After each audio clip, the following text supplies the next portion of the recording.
acho que a primeira coisa é saber a história, né, de como que elas se desenvolveram, por exemplo, das primeiras tirinhas em formato digital, né, para chegar onde elas chegaram hoje. Então eu recomendo, né, um dos trabalhos assim, mais conhecidos nessa área do Edgar Franco, né, que são as HQtrônicas que ele cunhou na época. É um trabalho assim bem visionário, porque ele fez isso, publicou isso numa época que ainda não se falava, por exemplo, em webcomics.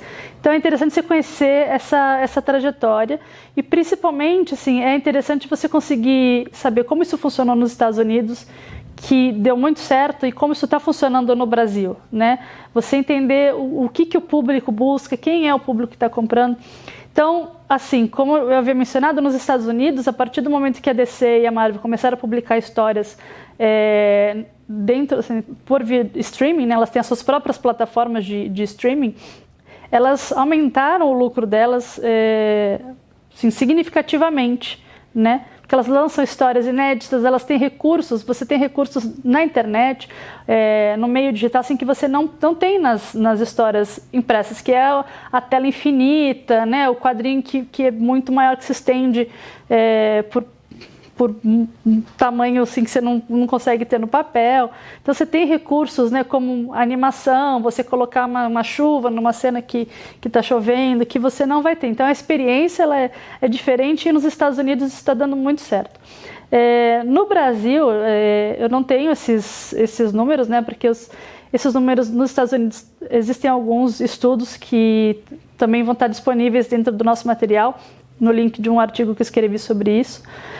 No Brasil a gente tem um problema, assim, que, de acordo com um dos responsáveis pelo Social Comics, né, o brasileiro, assim, eles se venderam como a Netflix dos quadrinhos. Qual que é a diferença, por exemplo, da Social Comics, por exemplo, para o streaming que eles têm lá, que esqueci o nome do streaming deles, mas no streaming americano as pessoas podem fazer o download, elas podem baixar as histórias em quadrinhos, e isso faz muita diferença, eu acho, entre o público brasileiro, né, e o americano. A quantidade de quadrinhos disponíveis no streaming nos Estados Unidos é mais de 300 mil, no Brasil eu acho que o Social Comics tem cerca de 3 mil, então é uma diferença também muito grande.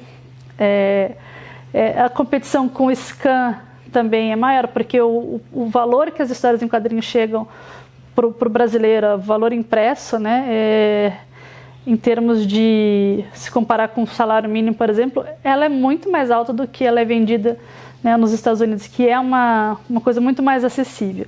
Então as pessoas assim, acabam lendo muito scan, que são aquelas versões pirateadas, né, que são baixadas na internet. Então, acho que a pessoa buscar essas informações, né, ela vai ter uma noção de como que é o nosso mercado. Muitos artistas, assim, eles acabam optando por publicar gratuitamente, né, ou nas suas páginas do Facebook, e Instagram e Tumblr, ou via Tapastic, que é também de streaming gratuito para quem né, acessa, porque por meio desse acesso, né, muitos autores acabam ficando conhecidos e conseguem publicar suas histórias de forma impressa, que foi o que aconteceu com a Bianca Pinheiro, por exemplo, que é uma artista que poucas pessoas conheciam, e ela publicava semanalmente as historinhas do Bear, né, só na página do Bear, fez tanto sucesso que depois ela publicou. A Rebeca Prado também com o Navio Dragão foi a mesma coisa, né, que são autores que a gente não teria acesso, que eles não estão na grande mídia, né? Então, nesse sentido, realmente, ela democratiza, né? A internet democratiza o acesso a essas histórias, e ao mesmo tempo a gente tem uma proliferação muito grande, é difícil conseguir acompanhar todo mundo, porque tem muita coisa boa sendo produzida, mas ele acaba sendo uma forma do autor publicar depois de forma impressa, porque no meio digital ele acaba não lucrando com o que ele produz.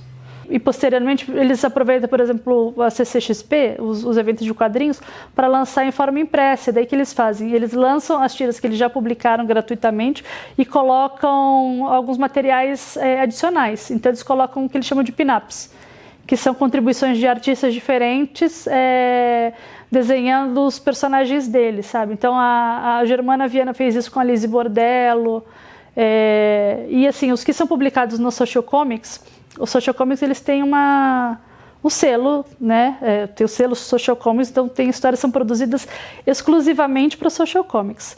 Eles têm um período de 6 meses que eles só não podem publicar em nenhum lugar.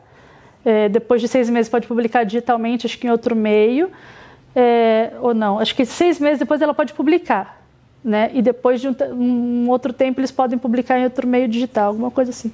Mas a pessoa tem essa opção, né, de publicar via impressa. Geralmente eles fazem isso por financiamento coletivo, né? A webcomic ela é produzida exclusivamente, né, ou intencionalmente para o meio digital. Então ela é produzida usando recursos digitais, né? Ela vai usar a mesa digital, a caneta digital. Então ela é produzida, ela é diferente, por exemplo, da HQtrônica, que era produzida em papel, né, antes e depois digitalizada. Elas não são digitalizadas, né? Hoje em dia, assim, poucos artistas acreditam que façam isso, né? Eles já usam direto os recursos digitais. Então a webcomic ela já é produzida já usando recursos digitais.